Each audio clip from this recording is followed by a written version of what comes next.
بہت اہم نقطہ ہے جو آج کے سوشل میڈیا کے دور میں ہم سب کے لیے اہم ہے. وہ کیا ہے؟ بغیر تحقیق بات کو آگے نہ کرو، تحقیق کے بغیر فیصلے نہ کرو.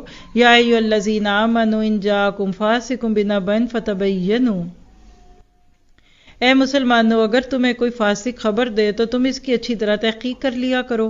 ایسا نہ ہو کہ نادانی میں کوئی قوم کسی قوم کو ایذا پہنچا دو پھر اپنے لیے پریشانی اٹھاؤ. کیا پتہ چلا کہ طوطا نہ بنو، جو کسی نے بولا تم بھی بول دو، جھوٹی خبریں نہ پھیلاؤ. آپ دیکھیے کہ کسی مسلمان سوسائٹی میں جب افواہ سازی ہو جاتی ہے، صرف سنی سنائی بات آگے ہو جاتی ہے، وہاں اضطراب آتا ہے اور وہاں سے سکینہ چلی جاتی ہے. کسی گروہ میں، کسی آرگنائزیشن میں جب صرف سنی سنائی بات آگے سے آگے کانوں میں باتیں اس کو بتا دی، تم نے سنا، تمہیں پتہ ہے، وہ ترقی نہیں کرے گا. مٹی کے ماندو بن جائے، کان آنکھیں لپیٹ کر کسی جگہ آئیں اور وہاں سے اٹھ کر چلے جائیں.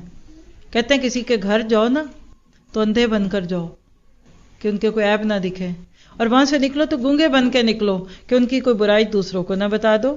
اس لیے کہ بعد میں پریشانی اٹھانے سے بہتر ہے کہ ابھی اپنے آپ کو بدل لو.